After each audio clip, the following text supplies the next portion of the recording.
महाराणा प्रताप जयंती के मौके पर चित्तौड़गढ़ जिले के भूपाल सागर में प्रस्तावित मूर्ति अनावरण कार्यक्रम से पहले एक बड़ा विवाद खड़ा हो गया।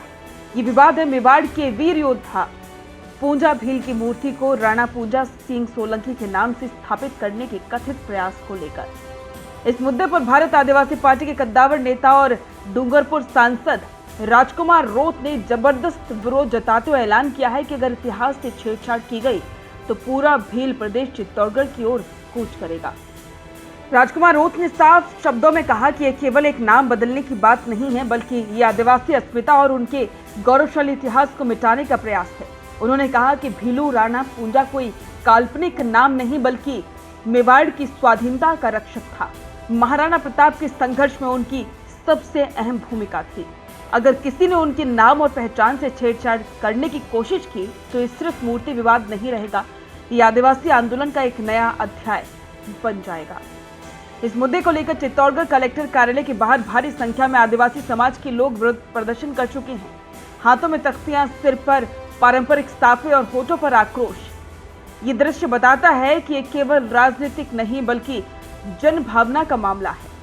प्रदर्शनकारियों की मांग है कि मूर्ति का मूल नाम भीलू राणा पूंजा भील ही अंकित किया जाए और राणा पूंजा सिंह सोलंकी नाम को हटाया जाए, क्योंकि ये इतिहास के साथ खिलवाड़ है और आदिवासी समाज की पहचान को मिटाने का एक षड्यंत्र। राजकुमार रोत और आदिवासी संगठनों का ये कहना है कि ऐतिहासिक दस्तावेज, लोकगीत, आदिवासी परंपराएं और मुंह जबानी इतिहास सभी ये प्रमाणित करते हैं कि पूंजा भील ही वो व्यक्ति था जिसने मेवाड़ की लड़ाई में महाराणा प्रताप का साथ दिया था। भील बिना महाराणा अधूरा था। मेवाड़ की रक्षा की असली रीढ़ अगर कोई था तो वो था भील समाज, और उनमें भी पूंजा भील की भूमिका अमिट है। राजकुमार रोत का बयान केवल विरोध नहीं बल्कि एक चेतावनी भी है। उन्होंने कहा कि हम ये बर्दाश्त नहीं करेंगे कि आदिवासियों की पहचान को दबाने के लिए किसी भी जातीय या राजनीतिक दबाव में आकर उनके नायकों के नाम बदले जाए। ये अन्याय अब नहीं चलेगा। अगर आवश्यकता पड़ी तो हजारों की संख्या में भील युवा, बुजुर्ग, महिलाएं चित्तौड़गढ़ की ओर कूच करेंगे। उन्होंने ये भी स्पष्ट किया कि भारत आदिवासी पार्टी इस मुद्दे को विधानसभा और संसद दोनों में उठाएगी। इस पूरे विवाद पर अब तक राज्य सरकार की ओर से कोई स्पष्ट बयान सामने नहीं आया है। हालांकि खबरों की माने तो प्रशासन इस मामले को शांतिपूर्वक हल करने की कोशिश कर रहा है ताकि महाराणा प्रताप जयंती के कार्यक्रम में कोई विघ्न ना पड़े। लेकिन आदिवासी समाज किसी भी समझौते की मूड में दिखाई नहीं दे रहा है। राजकुमार रोत का यह बयान फिर इस बात की याद दिलाता है कि भारत के आदिवासी समाज की अस्मिता केवल जंगलों और पर्वतों तक सीमित नहीं है। ये इतिहास, संस्कृति और गौरव का जीवंत दस्तावेज भी है।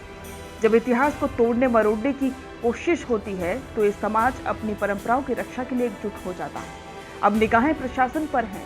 यहाँ पर सवाल ये कि क्या प्रशासन इस असंतोष को समय रहते शांत कर पाएगा या फिर 29 मई को भूपाल सागर में होने वाला मूर्ति अनावरण कार्यक्रम इतिहास में एक और संघर्ष के रूप में दर्ज होगा।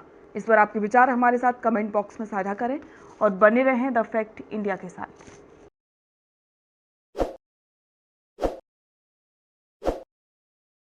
ताज़ा खबरों के लिए विजिट करें द फैक्ट इंडिया की वेबसाइट और डाउनलोड करें द फैक्ट इंडिया ऐप।